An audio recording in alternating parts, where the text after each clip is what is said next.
Assalamualaikum warahmatullahi wabarakatuh. Perkenalkan, nama saya Prawida Yunis Putra, NIM 0493299815 dan dari Prodi Sistem Informasi UPBJJ UT Bandar Lampung.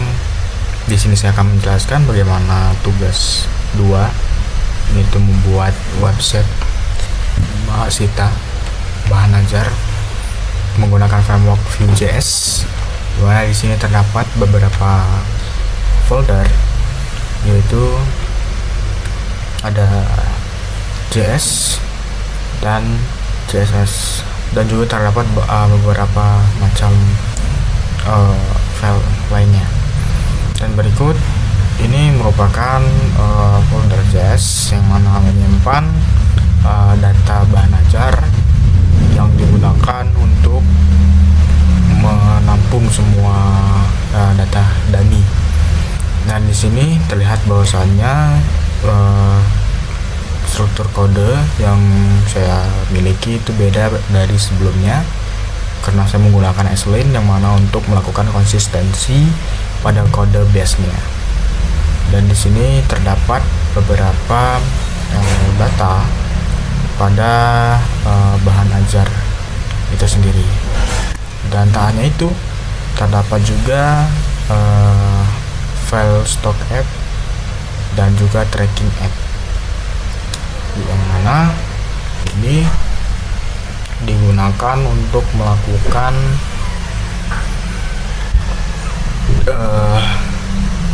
mengatur setiap data dari data bahan ajar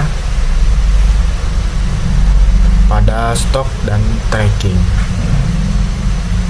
Dan kita lihat untuk stok, di sini terdapat beberapa fungsi, yang mana terdapat juga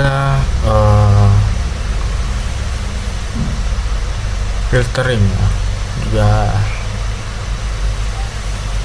terhadap data yang ada di data bahan ajar. Dan dari data bahan ajar ini itu dilakukan pengolahan data, yang mana setiap pengolahan data itu sendiri itu diatur di dalam stock app dan tracking app. Jadi stock app dan tracking app ini nanti akan memanggil data yang ada di sini di data bahan ajar.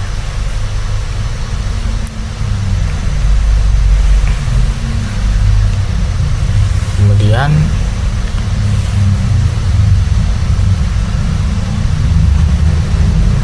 untuk di stock app ini terdapat filter berdasarkan kategori. Ini di bagian stock app, dan di sini juga terdapat form untuk menambahkan data baru.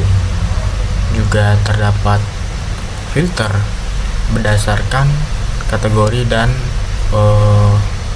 UPBJJ-nya, yang mana di sini juga terdapat sorting berdasarkan huruf abjad ataupun kebalikannya. Lalu dan terdapat juga statistik untuk melihat total dari data itu dan data yang keluar juga. Dan juga terdapat validasi untuk melakukan peringatan bagi user ketika user melupakan satu kolom input, sehingga nanti akan muncul alert ataupun info bahwasanya salah satu data belum terisi.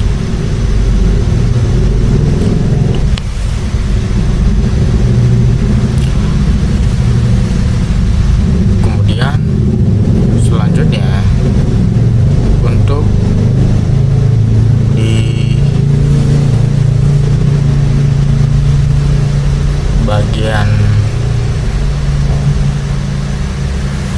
tracking.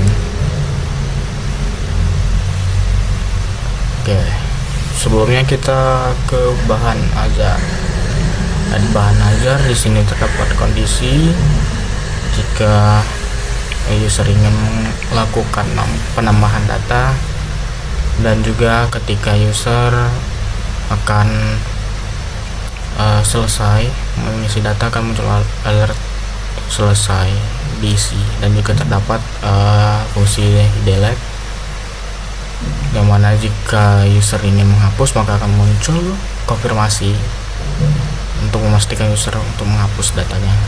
Juga kita terdapat watch, di mana di sini untuk melakukan filtering umum berdasarkan OPDJC-nya.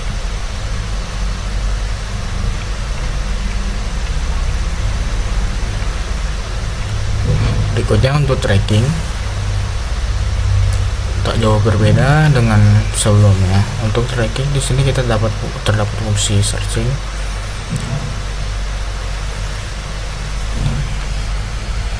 fungsi atau berikutnya ketika melakukan get akan muncul data-data, maksudnya status trackingnya itu sendiri. Lalu terdapat juga watch untuk searching delivery ordernya dan tracking. Lalu untuk berikutnya kita akan coba untuk melihat di tampilan webnya, yang mana di sini terlihat ada dua button yang menuju ke halaman bahan ajar dan tracking delivery order. Untuk di manajemen stok bahan ajar itu kita terdapat statistik stoknya, itu terdapat 10, dan juga kita bisa melakukan filtering. Ketika kita mencoba untuk filtering ke daerah Surabaya maka akan muncul data daerah Surabaya. Kemudian kita bisa melakukan tampilkan stok yang menipis, juga bisa melakukan stok yang kosong, menampilkan stok yang kosong. Lalu di sini kita bisa melakukan sorting berdasarkan abjad A sampai Z, dan juga melakukan stok filter berdasarkan stok yang tertinggi. Tak hanya itu, kita juga bisa melakukan penambahan data bahan ajar, misalkan seperti di berikut saya isi.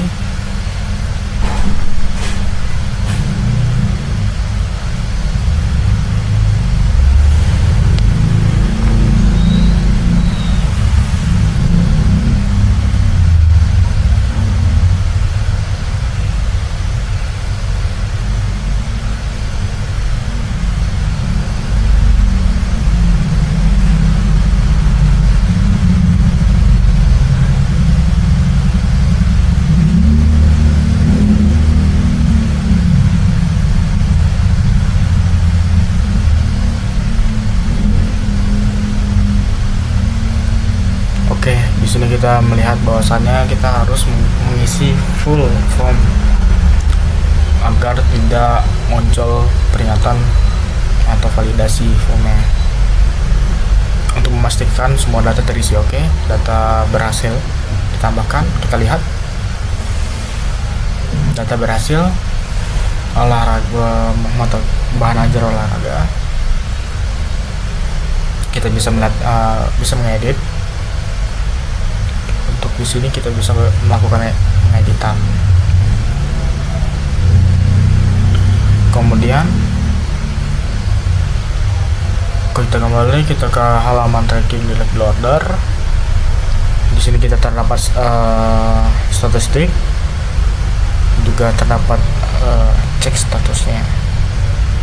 Nah, kita coba untuk melakukan cek status. Kita lakukan carian nomor, kita lacak, dan kita lihat bahwasanya terdapat riwayat pengiriman dari Kemudian untuk data-data nama prima dan nomor daily folder juga terdapat di bagian data pengiriman. Nah, di sini juga terdapat validasi apabila user masih belum mengharuskan memasukkan nomor daily folder. Kita coba untuk menambahkan data baru.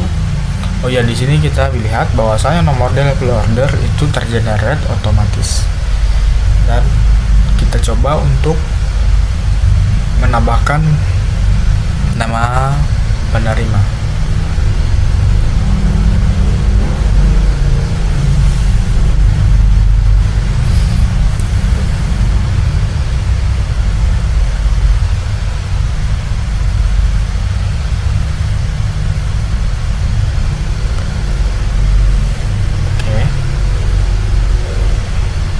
Pilih paket, terus kita simpan, berhasil disimpan. Oh ya, untuk nomor NIM kita harus memasukkan 9 digit. Oke. Dan kita lihat detailnya bahwasannya nama pengirim Agus itu terlihat riwayat proses dari datanya itu sendiri. Oke, kita kembali lagi. Mungkin itu saja yang bisa saya sampaikan. Terima kasih. Wassalamualaikum warahmatullahi wabarakatuh.